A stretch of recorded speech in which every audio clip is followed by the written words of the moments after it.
नवीन व्हिडिओमध्ये तुमचं स्वागत आहे। तर फ्रेंड्स, तुम्ही आता याच्या आधीचा व्लॉग नक्कीच बघितला असेल। तो म्हणजे ध्रुवींच्या जाऊडचा होता, त्यामुळे एक त्याला सेपरेट व्लॉग केला। आणि जे आपलं चॅलेंज चालू आहे डे 100चं, तर त्यानुसार आपला 9वा दिवस आहे आज शूटिंगचा आणि आज आहे होळी। तर सगळ्यांना होळीच्या खूप खूप मनापासून शुभेच्छा। देव तुम्हाला एकदम चांगलं हेल्दी आरोग्यदायी आयुष्य देवो, हीच मी स्वामीचरणी प्रार्थना करते। असंच तुम्हाला खूप छान सगळं वर्ष जावो आणि सगळे प्रत्येक दिवस तुमच्या आनंदाचे राहो, असं मी होळी मातेलाही प्रार्थना करेन। तर आज काय काय होतं काय नाही ते बघण्यासाठी व्हिडिओ शेवटपर्यंत बघा, न स्किप करता बघा। आपलं चॅलेंज आवडत असेल 100 डेजचं तर नक्की मला कमेंट करून सांगा। व्हिडिओ आवडत असतील तर सबस्क्राईब करून टाका, शेअर करा तुमच्या फ्रेंड्सला आणि लाईक पण करत चला। चला मग आता मी नुकतीच आलेली आहे गडावरून, तो व्हिडिओ तुम्ही बघितलाच। त्यामुळे आता पुढची जर्नी जी काय आहे घराची किंवा होळीची तयारी ती तुम्हाला ह्या व्हिडिओमध्ये बघायला भेटेल। व्हिडिओ बघत राहा। 2000 years later.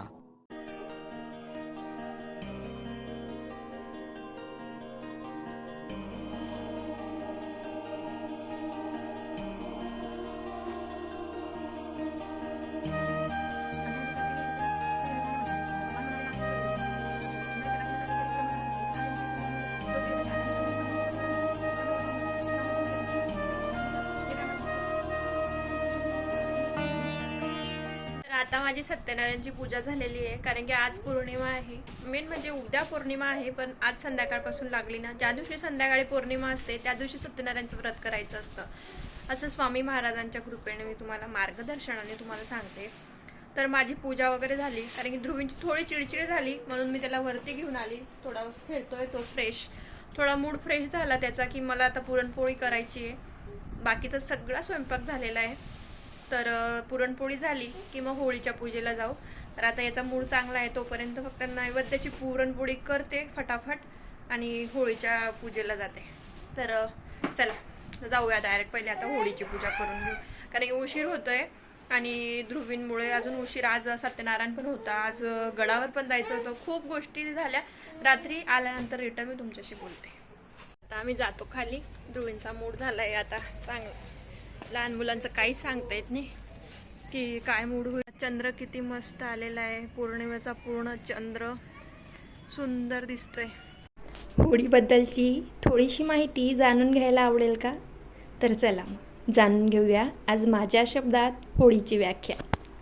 फाल्गुन पौर्णिमेला हुताशनी पौर्णिमा म्हणतात। या दिवशी साजरा केला जाणारा उत्सव म्हणजेच होलिकात्सव, यालाच होळी असे म्हणतात। माघ महिना संपतात ऋतूचा राजा असलेल्या वसंताचे आगमन होते।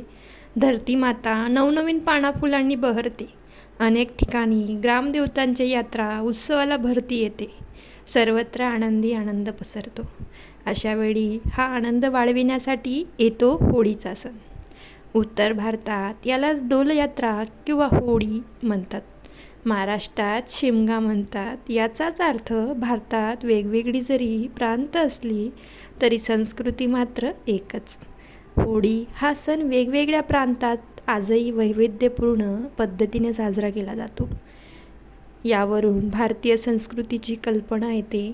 हा सण सर्व ठिकाणी संध्याकाळी साजरा करतात। खरं म्हणजे होळी हा सण निसर्गाची संक्रमण अवस्था सुचवण्याचा आहे। संक्रमण म्हणजे बदल। विविध झाडांची पाने गळतात, वनश्रींची शोभा नाहीशी झालेली असते, सारे थंडीने बेजार झालेले असतात। आता या स्थितीत बदल होणार असतो, प्राणीमात्रात जो उत्साह येणार असतो ते सांगणारा हा सण थंडीचे त्रासदायक दिवस संपल्याचा हा आनंद असतो। पानझडीने सृष्टीमातेचे अंगण अस्वच्छ झालेले असते, सगळीकडे पालापाचोळा पडलेला असतो, काळ्या कुड्या साठलेल्या असतात, त्यामुळे अस्वच्छता सर्वत्र दिसते। आता ऋतुराज वसंताची स्वारी येणार, यालाच ही घाण अस्वस्थता कशी आवडेल? म्हणून पौर्णिमेच्या शुभा दिवशी ही अस्वच्छता नाहीशी करायला तिची होळी करतात। पूर्वजांनी सांगितले आहे, या स्वच्छतेच्या सोहळ्याला धार्मिक बनविले आहे। परिसर स्वच्छ असणे आपल्या आरोग्याच्या दृष्टीनेही आवश्यक आहे। असा हा होळीचा सण तुम्ही कसा साजरी करतात नक्की कमेंट करून सांगा। आमच्या इथे तर असंच साजरी करतात, पुरणाची पोळी आणि आली रे होळी रे होळी। छान वाटलं का 2 शब्द होळीबद्दल? तुम्ही काय म्हणाल? तर आता आमचं सगळं आवरून झालेलं आहे. पूजा वगैरे पण झाली होळीची आणि सगळं नैवेद्य पण झालं, सत्यनारायण पण झाला. सगळं ओव्हरऑल चांगला दिवस होता. धावपळीचा होता पण छान दिवस होता. तर आजचा व्लॉग इथेच थांबवते. पुन्हा उद्या भेटू एका छानशा व्लॉगमध्ये. तोपर्यंत काळजी घ्या. Bye bye.